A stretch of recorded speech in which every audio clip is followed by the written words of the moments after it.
بسم اللہ الرحمن الرحیم۔ اسلامک انفارمیشن چینل کے سب بہن بھائیوں کو السلام علیکم ورحمۃ اللہ وبرکاتہ۔ اسلامی تاریخ کی نامور خواتین کے حوالے سے ایک اور ویڈیو لے کر آپ دوستوں کی خدمت میں حاضر ہیں۔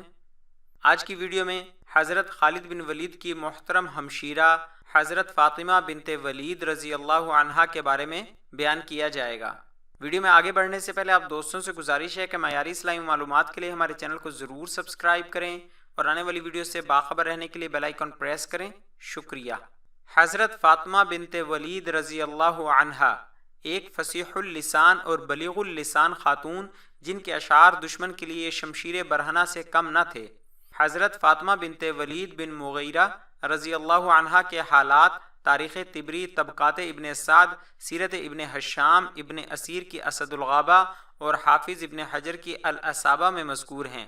یہ حضرت خالد بن ولید رضی اللہ عنہ کی بہن تھیں جو اسلام کے مشہور سپہ سالار تھے اور جن کی بہادری اور جنگی صلاحیتوں کی بنا پر رسول اللہ صلی اللہ علیہ وآلہ وسلم نے آپ کو اللہ کی تلواروں میں سے ایک تلوار ہونے کا خطاب عطا فرمایا تھا۔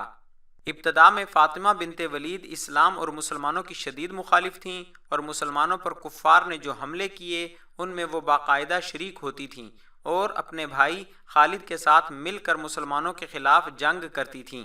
3 ہجری غزوہ احد میں بھی انہوں نے شرکت کی اور مسلمانوں کے مقابلے میں کفار کا ساتھ دیا، تاہم 8 ہجری میں فتح مکہ کے موقع پر حلقہ بگوش اسلام ہوئی اور رسول اکرم صلی اللہ علیہ وآلہ وسلم کی بیعت کا شرف حاصل کیا۔ قبول اسلام کے بعد ان کی دنیا بالکل بدل گئی۔ اسلام سے قبل جس زور کے ساتھ اسلام اور مسلمانوں کی مخالفت کرتی تھیں، مسلمان ہونے کے بعد اسی زور اور شدت کے ساتھ ان کی حمایت اور مخالفین اسلام کی مخالفت کرنے لگیں۔ تبلیغ اسلام کے سلسلے میں اکثر مردوں سے بھی آگے نکل جاتیں۔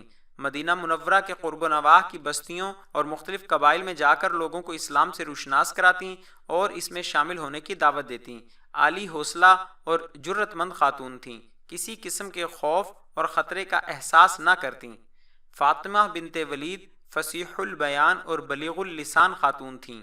میدان جنگ میں فوجیوں کو دشمن کے مقابلے میں ابھارنے اور ڈٹ جانے کے لیے اس قسم کے شعر پڑھتیں کہ لوگ تعجب کا اظہار کرتے۔ بسا اوقات دشمن انہیں جنگ میں دیکھ کر ہی پریشان ہو جاتے کیونکہ ان کے اشعار ان کے لیے شمشیر برہنہ سے کم نہ تھے۔ گفتار میں بڑی تیز اور مستعد تھیں۔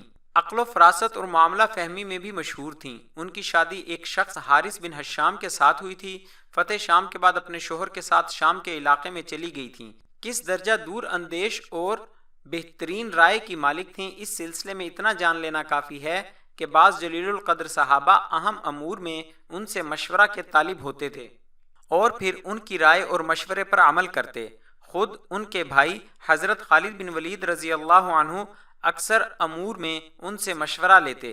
چنانچہ تاریخ کی کتابوں میں لکھا ہے کہ جب امیر المؤمنین حضرت عمر بن خطاب رضی اللہ عنہ نے حضرت خالد بن ولید کو اسلام کی سپہ سالاری کے منصب سے معزول کر دیا تو وہ اپنی اس بہن حضرت فاطمہ کے پاس گئے اور ان سے پوچھا کہ اب انہیں کیا کرنا چاہیے۔ انہوں نے جواب دیا، امیر المؤمنین آپ کو معزول کر چکے ہیں، اب وہ ہرگز یہ نہیں چاہیں گے کہ آپ کو دوبارہ اس منصب پر فائز کیا جائے۔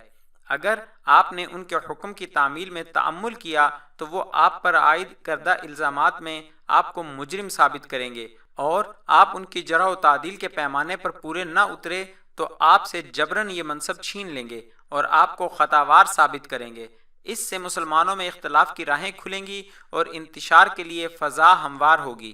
میں یہ مشورہ نہیں دے سکتی کہ آپ کی ذات مسلمانوں میں اختلاف و انتشار کا باعث بنے۔ حضرت خالد رضی اللہ عنہ بہن کے اس مخلصانہ مشورے پر بہت خوش ہوئے اور ان کا سر چوم لیا اور بولے، فاطمہ واللہ تم نے سچ کہا۔ اس کے بعد خاموشی سے حضرت خالد بن ولید اپنے منصب سے الگ ہو گئے اور اپنے آپ کو الزامات کی گرفت میں آنے سے بچا لیا۔ حضرت فاطمہ بنت ولید رضی اللہ عنہا نے رسول اکرم صلی اللہ علیہ وآلہ وسلم سے احادیث بھی روایت کیں جو کتب حدیث میں منقول ہیں اور پھر خود ان سے بعض حضرات نے حضرت صلی اللہ علیہ وآلہ وسلم کی احادیث کا سماع کیا جو آگے اپنے شاگردوں سے بیان کیں۔ ان کے شاگردوں میں ان کے پوتے ابو بکر بن عبد الرحمن بن حارث بن حشام بھی شامل ہیں۔ حدیث و سنت کے بیان کا انہیں بہت شوق تھا۔ وہ اپنے شاگردوں کو حضرت صلی اللہ علیہ وآلہ وسلم کے فرامین و اقوال تفصیل سے بتاتی تھیں۔ فاطمہ ایک شجاع خاندان سے تعلق رکھتی تھیں، اس لیے بنیادی طور پر اسی موضوع سے ان کو زیادہ دلچسپی تھی، چنانچہ مختلف غزوات کے واقعات ذوق اور رغبت سے بیان کرتیں اور اس کی تفصیلات ایک تسلسل کے ساتھ لوگوں کو بتاتیں۔ عورتوں کو ان صحابیات کے حالات بھی بتاتیں جنہوں نے جنگ بدر، جنگ احد، جنگ خیبر یا دوسری ان جنگوں میں شرکت کی جو رسول اللہ صلی اللہ علیہ وآلہ وسلم کے زمانے میں لڑی گئیں۔ ان کے واقعات سنانے کے بعد انہیں جہاد کی تلقین کرتی اور کہتی کہ تمہارے اسلاف مرد اور عورتوں نے اسلام کی نشر و اشاعت کے لیے جنگ و جہاد میں اتنا حصہ لیا کہ اس میں اپنی تمام کوششیں وقف کر دیں۔ بتاؤ اس کے مقابلے میں تمہاری کیا حالت ہے؟ تم بھی اس میدان میں اپنی جرت کے جوہر دکھاؤ اور اپنے بچوں کو بھی اسی قسم کی تربیت دو۔ ان کی وفات کب ہوئی اور کس سال ہوئی اس کا پتہ نہیں چل سکا۔ بعض مورخین نے لکھا ہے کہ چونکہ یہ مدینہ منورہ سے شام کے علاقے میں تشریف لے گئی تھی اس لیے وہیں رہیں اور اسی علاقے میں خاصی عمر پا کر انتقال کیا۔ یہ ویڈیو معلومات شیئر کرنے کے لیے بنائی گئی تلفظ، تاریخ اور دیگر انسانی غلطیوں کو درگزر کرنے کی گزارش ہے۔ آخر میں آپ دوستوں سے گزارش ہے کہ ہماری حوصلہ افزائی کے لیے ہماری ویڈیوز کو لائک اور شیئر ضرور کریں۔ شکریہ، جزاک اللہ خیرہ۔